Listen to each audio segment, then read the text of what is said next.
BA प्रथम semester के विद्यार्थियों को मेरा नमस्कार। आज की जो कक्षा में जो हमारा चैप्टर है उसका नाम है शक्ति की अवधारणा। चैप्टर का नाम क्या है? शक्ति की अवधारणा। शक्ति की अवधारणा। इस शक्ति की अवधारणा को अंग्रेजी में क्या कहा जाता है? Concept of power. Concept of power का अवधारणा। अब आपके जो पाठ्यक्रम में 3 अवधारणाएं जुड़ी हुई हैं, जिसमें शक्ति की अवधारणा है, सत्ता की अवधारणा है और 3 नंबर पे है वैधता। वैधता का मतलब है औचित्यपूर्णता। आज जो अपन सबसे पहले इस शक्ति की अवधारणा का क्या जानेंगे? अर्थ जानेंगे। शक्ति अपन किसे बोलेंगे, का किस प्रकार से प्रदान है, उसका जो अध्ययन है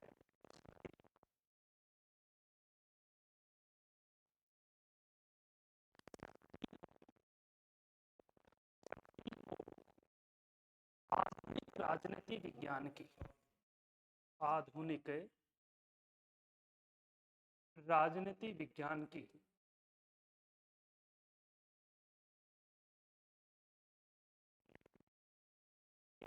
अवधारणा के रूप में केंद्रीय अवधारणा।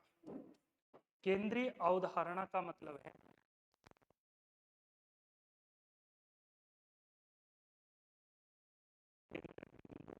क्या, इसका क्या माना है?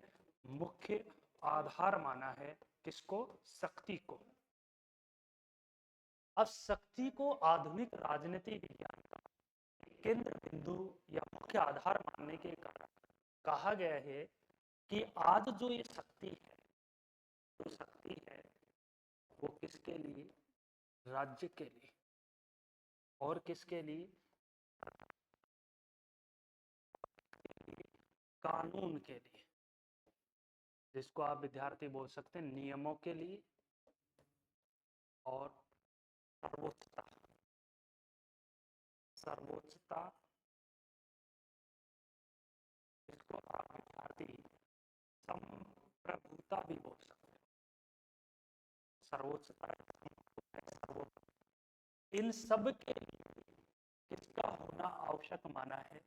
शक्ति का होना क्या है? आवश्यक है, या इसका होना इसके लिए क्या है? जरूरी है। जिसके आधार पर एक विचारक का नाम क्या है? कैटलीन। और एक विचारक का नाम है लासवेल। लासवेल।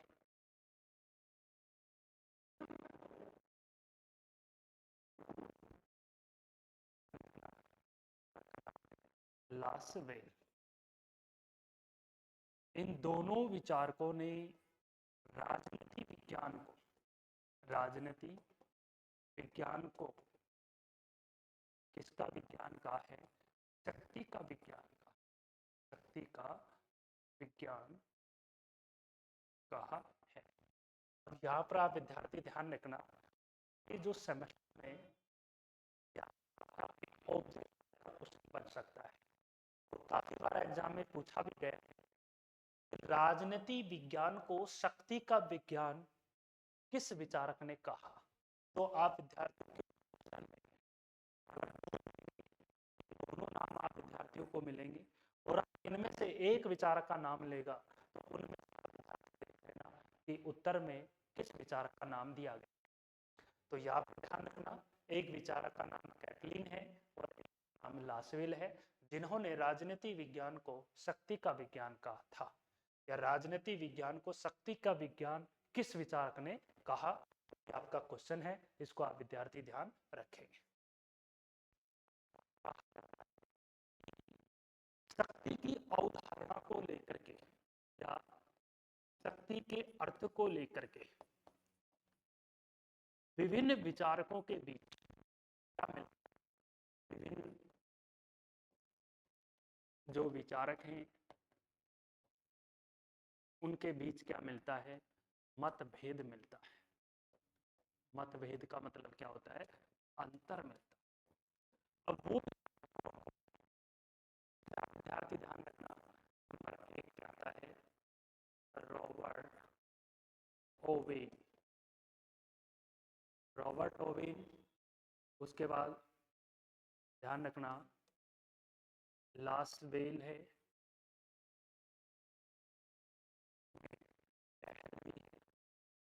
और रोवे। इनको विद्यार्थी ध्यान रखना। उसके बाद आता है आता है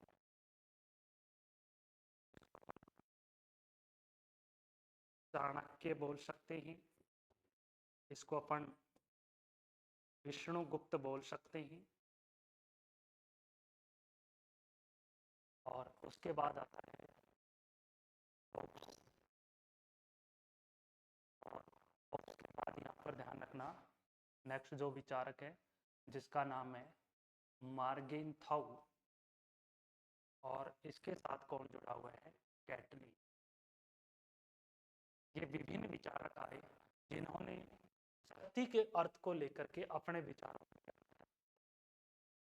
जिस प्रकार के रॉबर्ट डहल ने प्रभाव को शक्ति, इसको शक्ति कहा था, प्रभाव को शक्ति कहा।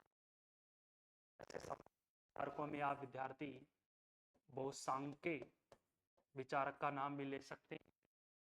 शक्ति की अवधारणा का अपने विचारों में गहराई से अध्ययन किया था। तो डहल, लास्ट और रोवे ने प्रभाव को शक्ति कहा कि एक राष्ट्र के द्वारा दूसरे राष्ट्र के ऊपर जो अपना प्रभाव जमा लिया जाता है वो प्रभाव जमाना ही क्या कहलाता है? शक्ति कहलाता है। उसी प्रकार से चाणक्य विष्णुगुप्त भी अपनी एक रचना लिखता है जिसका नाम है अर्थशास्त्र। इस अर्थशास्त्र जो पुस्तक के अंदर जटिल है, ये किसको शक्ति कहता है? बल प्रयोग को शक्ति कहता है। कि एक राष्ट्र के द्वारा दूसरे राष्ट्र के ऊपर का प्रयोग किया जाता है या बल का जो प्रहार कर लिया जाता है, उस बल का प्रहार कर लेना ही क्या कहलाता है? इसी आधार को लेकर के होब्स जो अपनी एक पुस्तक लिखता है, इस पुस्तक को आप विद्यार्थी ध्यान रखना, जिसका नाम है लेवियाथन।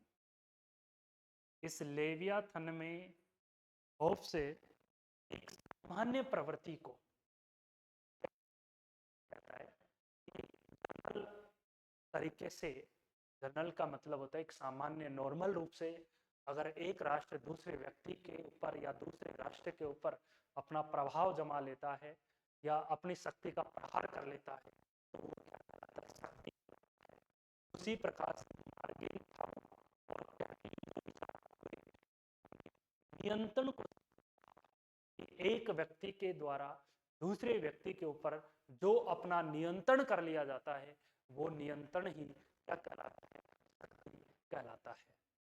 उसके बाद शक्ति का ध्यान रखना है।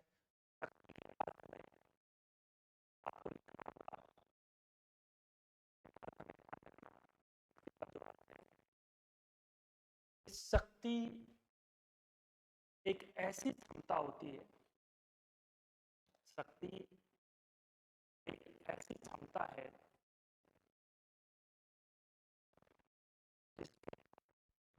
शक्ति एक ऐसी क्या है? क्षमता है जिसके प्रभाव से बोल सकते हो या जिसके अपने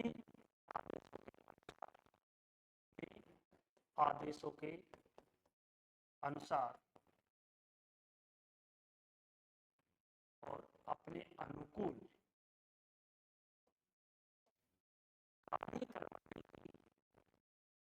कार्य करवाने की जो क्षमता है, जो पावर है, वही क्या कहलाती है? शक्ति कहलाती है। कि शक्ति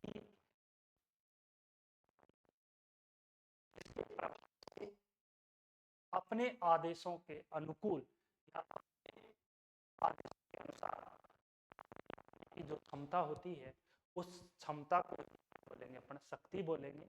विद्यार्थी ध्यान रखना, राजनीति के अंतर्गत किस शक्ति का प्रयोग किया जाता है, उस शक्ति को अपन कौन सी शक्ति बोलेंगे? राजनीतिक शक्ति कहेंगे। और राजनीतिक शक्ति का अर्थ ही आपको ध्यान रखना कि दूसरे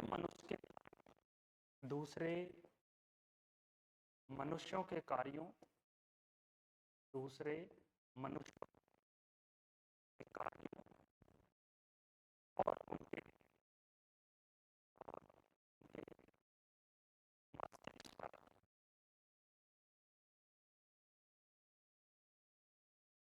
मस्तिष्क पर जो नियंत्रण किया जाता है, वो नियंत्रण करना है शक्ति का।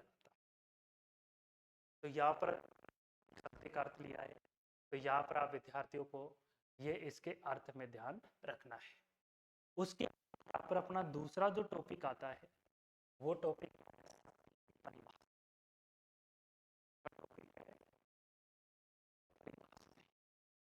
और यहाँ पर आप विद्यार्थियों को ध्यान रखना है, परिभाषाओं में सबसे महत्वपूर्ण जो विचारक है, और उस विचारक का नाम है रॉबर्ट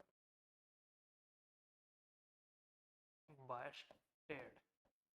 ये बहुत बार आप विद्यार्थियों की मुख्य परीक्षा में पूछा गया है। रॉबर्ट बायस्टेड के अनुसार शक्ति की परिभाषा को लिखिए या समझाइए। टाइप में कैसे क्वेश्चन बनाया जाता है, भाषा लिख दी जाएगी आप विद्यार्थियों को कि शक्ति बल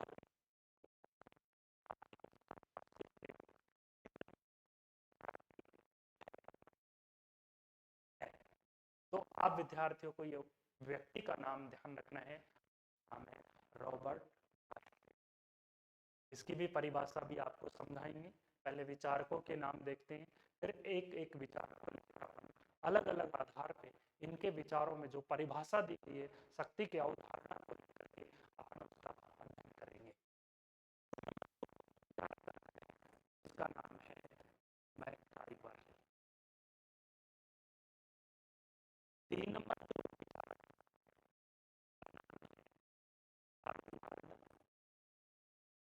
रेखत, अर्नल्ड रेखत। 4 नंबर पे जो विचारक आता है जिसका नाम है आर्गेन्स्की।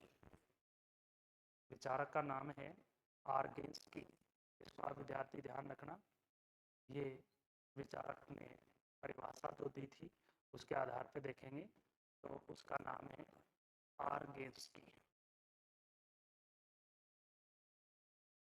और 5 नंबर जो विचारक है जिसका नाम है गोल्ड हैमर, वह सिल्स के अनुसार, सिल्स के अनुसार। अब यहाँ पर आप विद्यार्थियों को 5 विचारकों के आधार पर परिभाषाएं आपको समझाई जा रही हैं। इनको आप विद्यार्थी ध्यान रखना, परिभाषाओं के आधार को लेकर के सबसे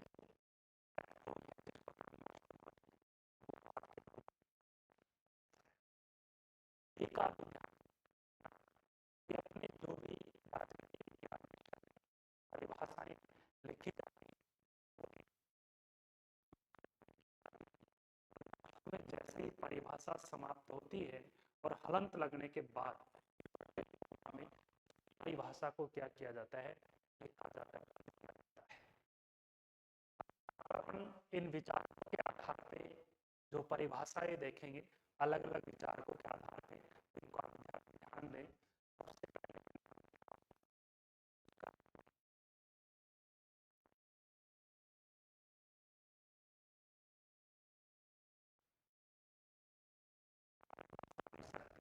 लेकर के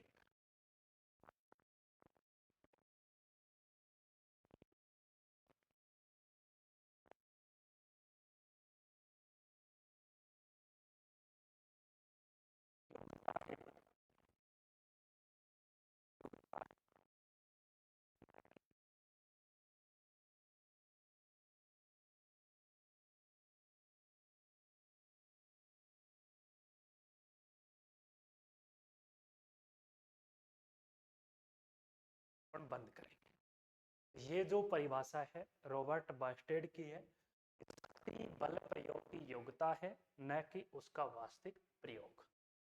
2 नंबर जो विचारक आता है जिसका नाम है मैकाइवर। अब मैकाइवर ने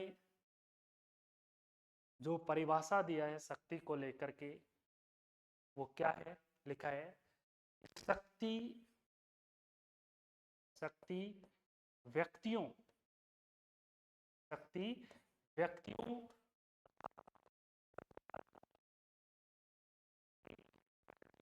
तथा व्यवहार को नियंत्रित करने नियंत्रित करने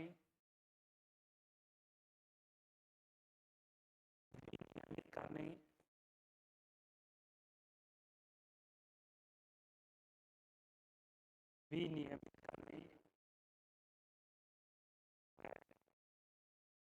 निर्देशन करने की क्षमता होती है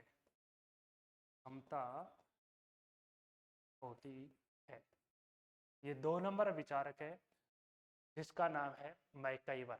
तो मैकाइवर ने ये परिभाषा दी अपने विचारों में कि शक्ति व्यक्तियों तथा व्यवहार को विनियमित करने निर्देशन करने की क्या होती है, क्षमता होती है। 3 नंबर जो विचारक आता है जिसका नाम ध्यान रखना वो है आर्गेन्स्की। आर्गेन्स्की ने अपने विचारों में शक्ति की जो परिभाषा दिया था वो क्या लिखा कि शक्ति दूसरों के आचरण को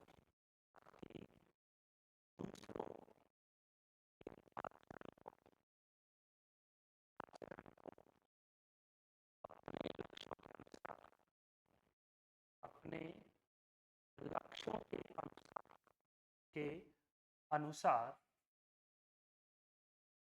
प्रभावित करने की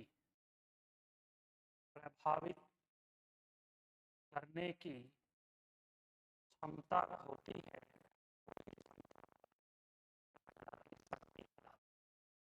तो 3 नंबर विचारक का नाम है आर्गेन्स्की।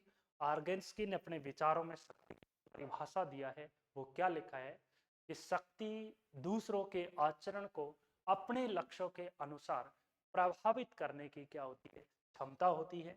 3 विचारक की जो परिभाषा है आप विद्यार्थियों के सामने है, इनको आप विद्यार्थी ध्यान रखें। एक बार पुनः दोहरा रहा हूँ, फिर आगे देखेंगे जिसमें पुनः देखें 1 नंबर पे कौन आता है, रॉबर्ट बास्टेड। रॉबर्ट बास्टेड ने क्या परिभाषा दिया कि शक्ति बल प्रयोग की योग्यता है ना कि उसका वास्तविक प्रयोग। 2 नंबर जो विचारक आता है जिसका नाम है मैकाइवर।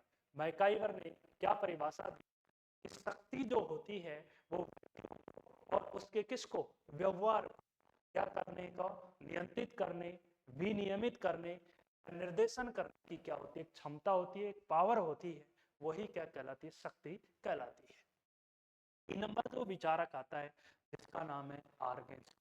आर्गेन्स्की ने अपने विचारों में शक्ति की जो परिभाषा दिया है वो क्या लिखा है कि शक्ति दूसरों के आचरण को अपने लक्ष्यों प्रभावित करने की क्या होती है, क्षमता होती है, वो क्षमता कहलाती है, शक्ति कहलाती है। उसके बाद नेक्स्ट जो विचारक आता है जिसका नाम है 4 नंबर पे वो है अर्नाल्ड ब्रेखत। अर्नाल्ड ब्रेखत ने शक्ति की जो परिभाषा दिया है अपने विचारों में वो क्या परिभाषा दिया है कि शक्ति एक ऐसी योग्यता होती है, शक्ति एक ऐसी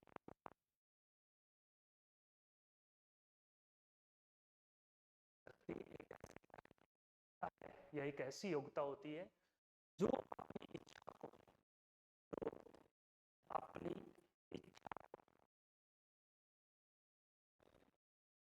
कार्यान्वित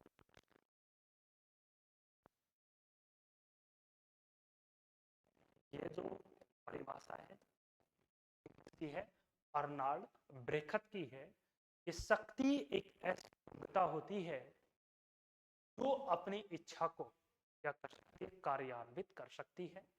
उसके बाद जो विचार है जिसका नाम है गोल्ड हैमर, वह सिल्स के अनुसार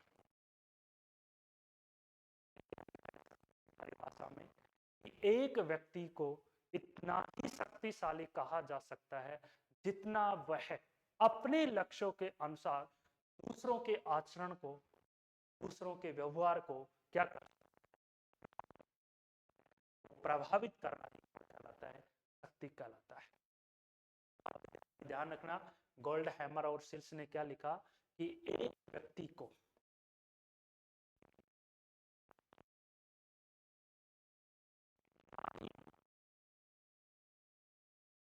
शक्तिशाली शक्तिशाली कहा जा सकता है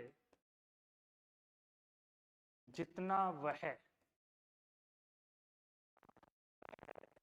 अपने लक्ष्यों के अनुसार, अपने लक्ष्यों के अनुसार दूसरों के आचरण को, दूसरों के आचरण को प्रभावित करता है, वो ही क्या कहलाता है।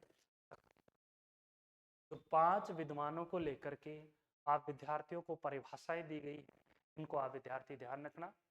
उसके बाद अपना नेक्स्ट जो 3 नंबर पे जो टॉपिक आता है वो आता है शक्ति पालन की विधियां। नेक्स्ट टॉपिक क्या है, शक्ति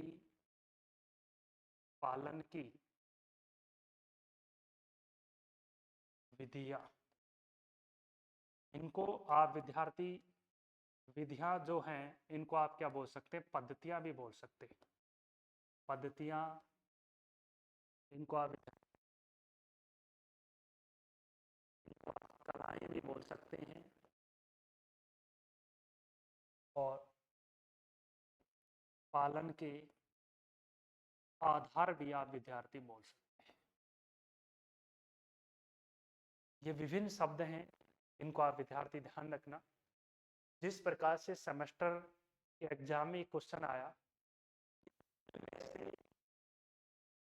कौन सा शक्ति पालन का आधार है, तो यहाँ पर आप विद्यार्थियों के शक्ति पालन के जो तरीके हैं, जो आधार हैं, जो तरीके हैं, मैं आप विद्यार्थियों को यहाँ पर समझा रहा हूँ, इनको आप विद्यार्थी ध्यान रखना।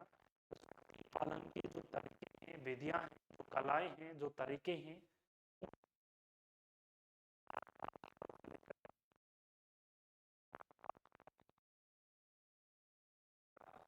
कारण है जिनके माध्यम से अपन एक शक्ति का पालन करते हैं, जिसमें आप विद्यार्थियों को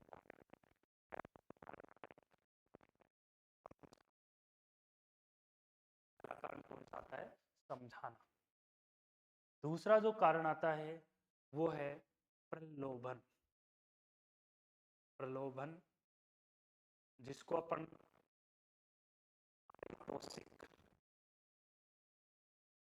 और इसको आप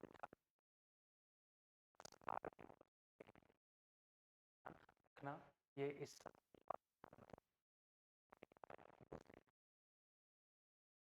3 नंबर जो आता है वो है दंड की धमकी। इसमें ध्यान रखना धमकी में क्या होता है,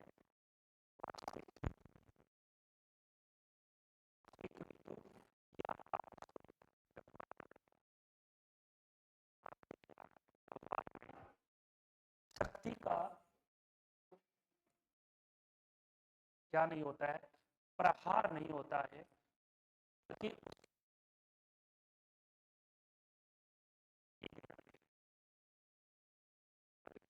उसकी क्या विद्यार्थी ध्यान रखना। इसमें ये शक्ति का जो तीसरा आधार होता है जिसके माध्यम से ये शक्ति का एक राष्ट्र दूसरे राष्ट्र से अपना क्या करवा लेता है, पालन करवा लेता है। 4 नंबर जो तरीका आता है वो आता है शक्ति का प्रहार, या आप विद्यार्थी इसको लिख सकते हैं बल का प्रयोग। बल का प्रयोग, इसमें क्या होता है कि इसमें वास्तविक बल का जो प्रयोग किया जाता है, जिसके माध्यम से एक राष्ट्र दूसरे राष्ट्र से अपनी शक्ति का पालन करवा लेता है। ये चार आधार हैं शक्ति पालन के, जो पद्धतियों को, तरीकों को, जिसमें पहला है समझाना, दूसरा आता है प्रलोभन, जिसको अपन पारितोषिक पुरस्कार बोल सकते हैं। तीसरा जो आधार है वो दंड की धमकी होता है, जिसमें क्या होता है कि वास्तविक व्यवहार में बल की केवल धमकी दी जाती है, उसका वास्तविक प्रयोग नहीं किया जाता है। 4 नंबर पे आता है कि शक्ति का प्रहार होता है, बल का प्रयोग किया जाता है। तो ये 4 तरीके हैं, इनको आप विद्यार्थी ध्यान रखना। उसके बाद जो अपना टॉपिक आता है शक्ति का वर्गीकरण। शक्ति का वर्गीकरण, जिसको अपन शक्ति के प्रकार बोल सकते हैं। शक्ति का क्या बोल सकते हैं? प्रकार बोल सकते हैं। तो यहाँ पर आप विद्यार्थियों को ध्यान रखना है कि शक्ति के प्रकार को या शक्ति के वर्गीकरण को 3 आधारों पर बांटा गया है। 3 आधार पर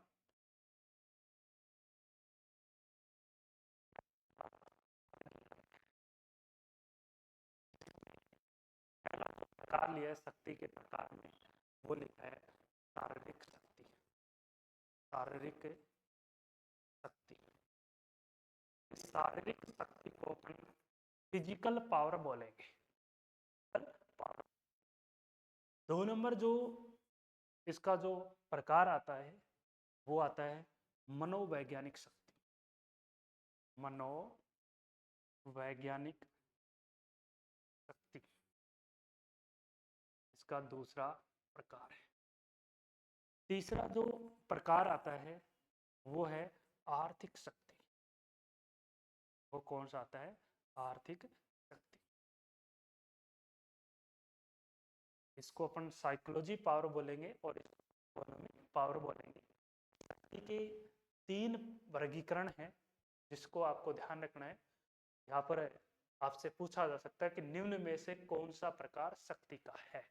तो आप विद्यार्थी नाम को ध्यान रखेंगे तो ही आप विद्यार्थी इस क्वेश्चन को कर पाएंगे, अन्यथा आप विद्यार्थी इस क्वेश्चन का एक सही स्पष्टीकरण जवाब नहीं दे पाएंगे।